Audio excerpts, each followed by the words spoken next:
당신이 몰랐던 이야기. 오늘은 배달비 공짜, 음식도 공짜, 누구 하나 죽을 때까지 가보자. 빨강 파랑 노랑의 삼국지 중국 배달 전쟁에 대한 이야기입니다. 이번 영상은 미국을 휩쓴 악마의 액체 리퀴드 데스와 함께 했습니다. 여러분은 배달 자주 시켜 드시나요? 저는 예전에는 자주 시켜 먹었는데 요즘 들어서는 좀 안 먹게 되더라고요. 쓰레기 치우기가 더 귀찮아서 그냥 나가서 먹거든요. 그래도 제가 제일 좋아하는 음식인 피자는 2주에 한 번쯤은 먹는 것 같습니다. 한국의 배달 문화는 자부심을 느끼는 사람이 있을 정도로 발달해 있죠. 제가 어릴 때는 전화로 배달을 시켰는데 어떻게 이렇게 딱딱 찾아오시라고 놀랐던 기억이 있습니다. 어찌되었든 배달앱의 등장 이후 집집마다 배달하는 사람을 고용해서 운영하던 방식은 이제 찾아보기 힘들 정도가 되었고, 현재 배달 시장은 배달의 민족과 그들이 바짝 쫓아온 쿠팡이츠 그리고 요기요가 시장을 대부분 먹고 있죠. 요기요는 좀 존재감이 작지만 배민과 쿠팡이츠는 시장 점유율을 더 먹기 위해 경쟁을 하고 있습니다. 쿠팡이츠가 무료 배달을 선언해버리니 배민도 멤버십을 만들어서 대응 중이죠.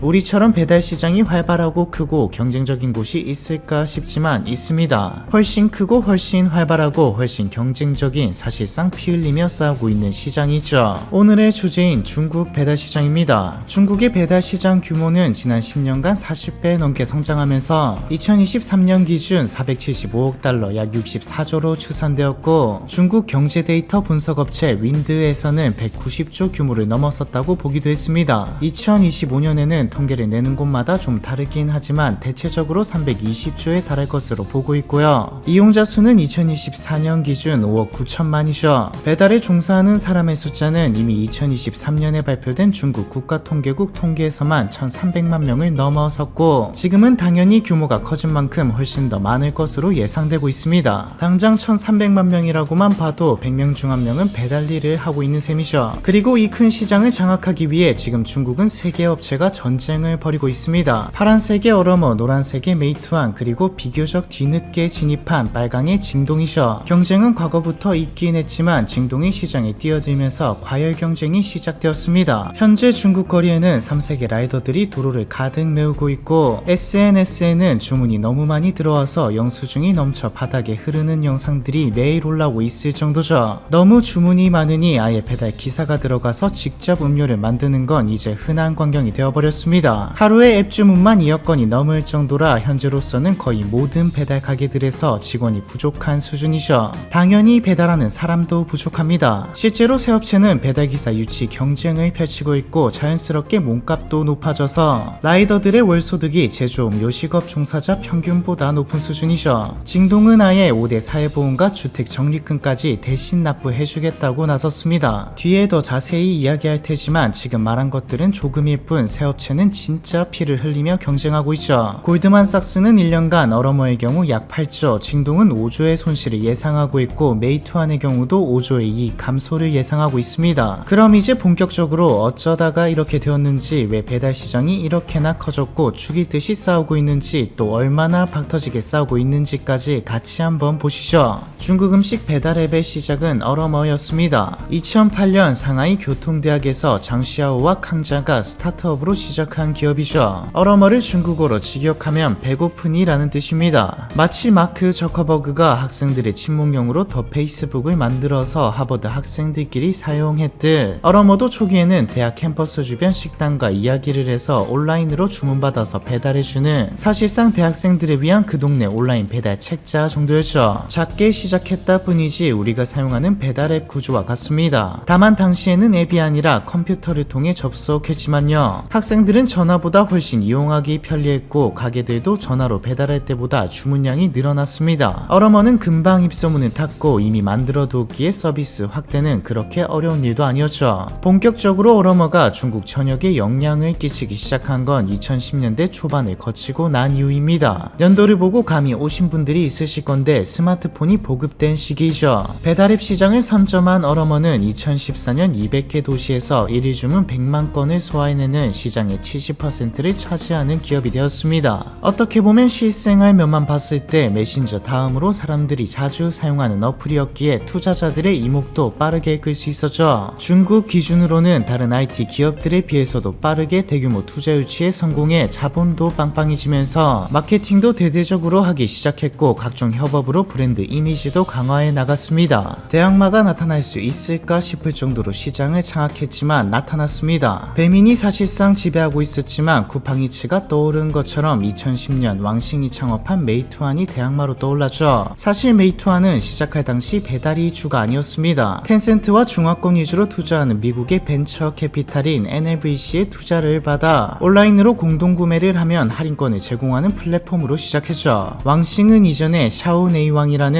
중국판 페이스북이라고 불리는 플랫폼도 창업했던 경험이 있는 인물입니다. 즉 시장을 보는 눈에다 경험 또 어떻게 해야 투자를 받을 수 있는지 알고 있는 인물이라는 말이죠. 실제로 당시 시장에서 이런 종류의 플랫폼이 투자받기에 적격이었습니다. 오늘 자주 나오는데 쿠팡 느낌이라고 보셔도 될 것 같네요. 쿠팡도 2010년도에 설립되었는데 당시 쿠팡도 공동구매와 할인 쿠폰을 전면에 내세운 소셜 커머스 플랫폼이었거든요. 당시 경쟁 상대였던 티몬과 위메프가 소셜 커머스 기업이었던 것만 봐도 알 수 있습니다. 2017년에 들어서 소셜 커머스 사업 중단을 발표하면서 이제는 아예 다른 기업이 되었지만요. 메이투안은 꽤 잘 나갔고 투자도 잘 들어왔기에 자본도 빵빵했습니다. 즉 다른 플랫폼이 꽉 잡고 있는 시장에도 충분히 들어갈 여력이 있었다는 말이죠. 2013년 메이투안은 음식 배달 서비스 오픈을 발표했습니다. 메이투안이 하고 많은 시장 중에 배달 시장에 뛰어든 건 크게 두 가지 이유죠. 하나는 배달 시장이 커질 것이라 생각해서이고 다른 하나는 메이투안의 경우 만약 배달 서비스에서 수익이 100원도 안 나더라도 심지어 적자가 나도 심한 적자만 나지 않는다면 크게 봤을 때는 이득이었거든요. 이 시기 메이투안은 단순 소셜 커머스를 넘어 호텔과 여행 예약 등의 서비스와 특히 1일 특가 파트에서는 전체 시장의 60%를 차지했을 정도로 여러가지 서비스를 제공했고 또 자리도 어느 정도 잡은 상태였습니다. 배달시키러 앱에 들어오는 사람들이 물건이나 예약 서비스도 구경할 수 있고 또 특가 상품을 보고 구매할 수도 있죠. 다른 서비스를 크게 마케팅하지 않더라도 배달만 원활히 돌아가도 마케팅 효과가 컸습니다. 만약 배달 시장을 더 크게 장악할 수만 있다면 마치 쿠팡이 로켓 배송 도입으로 다른 전자상거래 업체들을 압도했듯이 도시지역 한정이기는 하겠지만 배달 기사들을 이용해 상품을 빠르게 배달할 수도 있죠. 메이투안만 들어와도 경쟁의 서막이 오르는 것이었는데 얼어머가 지배적이었던 당시의 배달 시장과 2015년 당시 배달 시장의 부가가치가 달라지다 보니 즉 배달 시장의 파이를 먹는 게 단순 배달으로 인한 수익으로 끝나지 않다 보니 2015년 전후로 다른 거대 기업들도 뛰어들기 시작했습니다. 바이두는 지도앱과 연계해서 배달 서비스를 출시했고 알리바바까지 타오 DNDN이라는 이름으로 배달 주문 시장에 들어왔죠. 본격적인 출혈 경쟁이 시작되는 순간이었습니다. 시장 자체가 선두를 한번 먹게 되면 뒤엎기가 힘들기에 4개의 회사 모두가 엄청난 돈을 쏟아붓기 시작했죠. 얼어머는 2015년 한 해에만 텐센트 후에 경쟁하게 되는 징동을 비롯해 미국까지 건너가 애플과 구글, 엔비디아에 투자했던 벤처 캐피탈인 세카이어 캐피탈에게까지 투자를 따내며 10억 달러 1조가 넘는 돈을 확보했습니다. 2016년에는 알리바바로부터 12억 5천만 달러를 투자받았고요. 메이투안은 대중템핑이라는 회사와 합병을 성공시켰죠. 한국말로 풀면 대중평가인데 지역의 맛집을 찾고 또 평가를 볼 수 있는 앱입니다. 사는 곳 주변이나 여행을 갔을 때 이곳이 괜찮은지 볼 수 있는 리뷰를 보러 가는 앱이죠. 가게에서 사용할 수 있는 쿠폰도 있고요. 이걸 메이투안이 흡수하면서 배달에다가 리뷰 쿠폰 서비스를 결합했습니다. 2016년에는 33억 달러 규모의 투자를 유치했고요. 알리바바가 얼어머에 투자를 결심한 이유는 타오 DNDN이 시장에서 꼴찌였기 때문이죠. 당시 1등은 얼어머, 2등이 메이투안이었습니다. 바이두는 3등이지만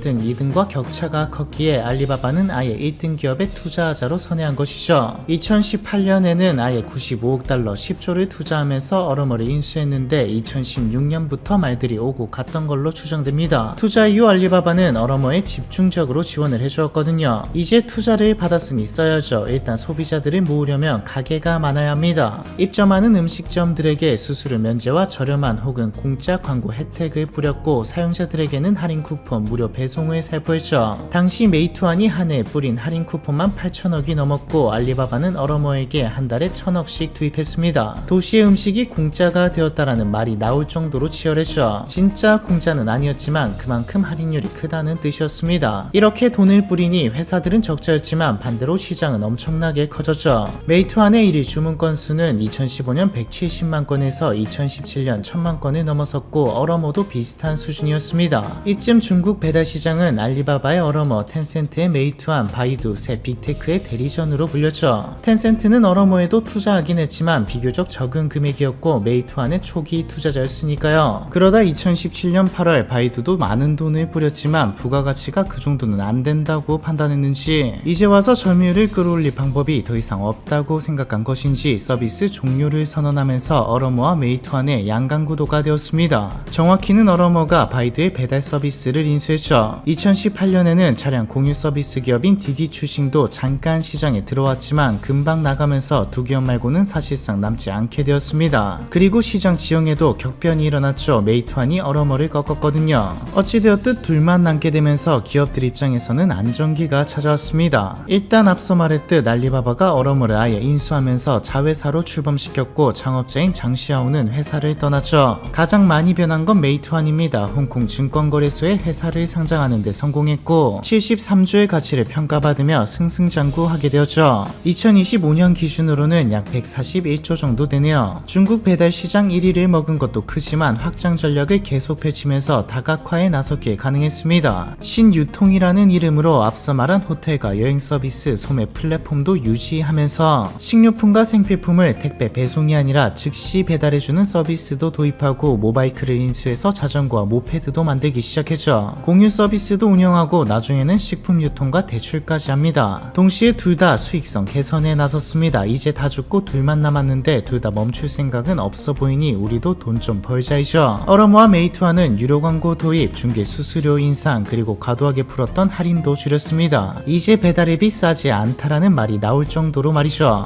일각에서는 부풀었던 배달 시장이 작아질 것이다라는 말이 돌 정도였지만 세계에는 재앙, 두 회사에게는 천운이 찾아왔습니다. 코로나죠. 안정기 이후 가게들이 배달을 줄이거나 사람들도 배달을 꺼리는 모습이 나오기 시작했는데 코로나가 터지면서 다시 한번 배달 시장이 날아올랐습니다. 우리도 기억을 잘 더듬어 보시면 배달 시장이 가장 화랑일 때가 코로나 때였죠. 코로나가 끝난 뒤에도 배달은 사람들의 삶의 일부분이 되어버리면서 시장은 예상보다 훨씬 커지게 되었습니다. 두 시장의 압도적인 지배가 계속될 거라 생각했지만 2023년 새로운 기업이 들어오죠. JD.com 징동입니다. 징동은 중국의 아마존이라고도 불리는 기업입니다. 고객을 상대로 하는 커머스에서는 알리바바 그룹의 최대 경쟁 플랫폼이고 아마존 쿠팡과 마찬가지로 직메이프 자체 물류창고에서 배송이 나가죠. 물류망을 촘촘하게 다 깔아둬서 도시에서는 주문하면 아침에 와있고 오전에 주문하면 저녁에 도착합니다. 근데 뭐 어차피 3파전이 되었다는 말인데 2015년과 비슷한 거 아닌가 싶지만 이게 과거와 비교도 안 되는 수준으로 출혈 경쟁을 펼치고 있습니다. 이유가 뭘까요? 메이투안의 사례로 배달이 플랫폼으로 사람들을 유입시키는 통로인 게 증명되었고 기업들의 예상보다 중국 배달 시장 규모 자체도 커졌기 때문도 있지만 결정적으로 메이투안 자체가 징동에게 위협입니다. 배달 시장이라는 게 음식만 배달하는 게 아니죠. 징동의 가장 큰 무기는 빠른 배송인데 앞에서 나왔던 메이투안은 이미 배달 시장을 장악하는 과정에서 생겨난 수많은 배달 기사들을 이용해 즉시 배달해주는 서비스를 하고 있었습니다. 알리바바, 메이투안, 징동 세 기업을 보면 물건이나 서비스를 파는 이커머스가 큰 축을 담당하는 기업이죠. 사실상 지금 중국에서 벌어지는 배달 삼국지는 시장이 배달 시장일 뿐이지 더 크게 가면 이커머스 시장의 승자를 가리는 싸움이 될 수도 있습니다. 쿠팡이 배달 시장에 진출한 것도 이런 맥락에서 보면 이해가 되죠. 전체적인 구도는 이렇습니다. 메이투안은 1위 자리를 지키려 하고 징동은 메이투안을 죽이려고 달려들고 있고 알리바바는 이때를 틈타 과거 메이투안에게 빼앗겼던 자리를 되찾으려 하고 있죠. 일단 징동이 시작하자마자 1조 8천억을 마케팅 비용으로 때려버렸습니다. 가장 큰 문제점인 음식점 확보는 중개 수수료 0%를 선언하면서 해결해버렸죠. 그리고 마케팅 비용이라는 게 TV 광고, SNS 광고 이런 것도 들어가 있긴 하지만 가장 큰 게 할인과 무료입니다. 2015년 당시보다 훨씬 파격적인 할인에다 무료 음식, 무료 음료 다 뿌리고 있죠. 여기서 끝나면 전쟁이라고까지는 안 불렸을 겁니다. 징동은 처음에 나왔던 보험에다 적립금까지 배달기사의 처우에 대해 파격적인 안을 내면서 두 기업의 기사들을 뺏어오기 시작했습니다. 동시에 징동은 배달에서 돈을 벌 생각이 없다라고 말해버리죠. 구체적으로는 내부에서 한 대화가 유출되었는데 유출이 아니라 그냥 유출시켰다고 봐야 합니다. 내용이 배달의 이익률은 영원히 5%를 넘지 않게 하라였거든요. 배달풀도 확장했습니다. 배달의 주요 대상이던 카페나 패스트푸드에다가 파인다이닝과 같은 고급 음식점으로 말이죠. 알리바바도 전쟁 선언을 했는데 이게 과거와 느낌이 좀 다릅니다. 마윈이 돌아왔거든요. 일단 500억 위안 약 9조 6천억을 쏟아붓겠다는 발표와 함께 타오바오 즉시 배달을 시작했죠. 생필품을 비롯한 소매 상품 상품부터 음식까지 전부 30분이면 받아볼 수 있는 서비스를 게시한 겁니다. 여행 플랫폼을 전자상거래 그룹에 집어넣으면서 전자상거래 플랫폼이 아니라 종합소비 플랫폼으로 바꾸겠다고 말했고요. 할인 쿠폰을 넘어 영위한 구매 이벤트를 열면서 다른 배송 말고 즉시 배달 주문량만 하루 8천만 건을 찍었죠. 메이투안의 대응은 한마디로 정의 가능합니다. 니들이 하는 거 다 하겠다. 우리는 점유율만 유지하면 된다죠. 일단 손실나는 사업들을 축소하거나 정리하고 이전부터 준비하던 즉시 소매를 바로 오픈했습니다. 그리고 징동과 알리바바가 뿌리는 만큼 돈을 뿌렸죠. 그 결과 중국 전체에서 하루 음식 주문만 2억 건이 넘어가게 되었고요. 다른 물건까지 합치면 더 많습니다. 당장 얼어머의 즉시 배달 주문량이 8천만 건을 찍은 날 메이투안은 1.5억 건을 찍었으니까요. 결국 모두가 향하는 방향이 1시간 내에 도착하는 즉시 배송 플러스 앱에서 음식을 비롯한 필요한 모든 소비가 가능하게 만들자로 가고 있는데 현재로서는 메이투안이 가장 앞서고 있습니다. 이걸 가장 먼저 갖춰놓은 게 메이투안이니까요. 지금으로서는 셋 다 멈출 생각이 없어 보이기에 승자가 나올지 아니면 과거 양강구도처럼 상강구도로 계속해서 가게 될 것인지는 봐야겠죠. 앞서 말했듯 이번 영상은 Mother Your Thirst 리퀴드 데스와 함께 했습니다. 사실 리퀴드 데스는 제가 2-3년 전에 관심있게 봤던 제품입니다. 가끔 유튜브 망하면 이제 나이도 좀 있고 취업도 힘들 텐데 사업을 하면 어떤 걸 하지 생각하면서 해외에서 어떤 기업이 뜨는지 막 찾아보는데 그때 봤던 제품이거든요. 유달리 기억에 남았던 이유는 막 이것저것 상상해도 상상 속에서라도 생수나 음료는 잘 생각 안 합니다. 진입장벽이 워낙 높은 들어가서 자리를 잡기 너무 힘든 시장이라서인데 생수와 음료 시장을 그것도 미국의 시장을 뚫어낸 기업이거든요. 리퀴드 데스라는 이름과 다르게 또 생긴 것과 다르게 이 캐내든 액체는 술이나 맥주, 에너지 드링크가 아니라 생수, 아이스티 이런 것들이죠. 리퀴드 데스는 7년 만에 연매출 3천억을 돌파하고 아마존 생수 부문 1위를 차지하는 등 폭발적인 성장을 이루어냈습니다. 심지어 가격이 싼 것도 아니고 비싼 축에 속하는 프리미엄 생수 라인인데 말이죠. 실제로 미국의 고급 식료품을 취급하는 부유층과 고소득층을 타겟으로 하는 홀푸드 마켓에도 입점했고요. 맛이 그렇게 다르나 싶지만 사실 리퀴드 데스가 미국을 넘어 다른 곳에서도 소개되고 유명해지기 시작한 건 생수나 음료를 좋아하는 사람들 사이에서가 아니라 마케팅 쪽에서입니다. 리퀴드 데스의 성공은 파격적인 브랜딩에 있다고 해도 과언이 아니거든요. 광고를 보시면 일반적으로 노알콜 음료 브랜드들이 내세우는 느낌이랑 많이 다릅니다. 영상에는 못 담았지만 더 잔인하고 괴상한 영상도 많습니다. 리퀴드 데스 마케팅의 포인트는 재미이죠. SNS를 통해 재밌고 바이럴될 수 있는 광고라도 보게 되는 영상을 만드는 겁니다. 이런 요소들이 먹혀서 현재 기준 750만의 인스타 팔로워를 보유하고 있죠. 그리고 Mother Your Thirst와 함께 리퀴드 데스가 내건 슬로건이 하나 더 있습니다. 데스 투 플라스틱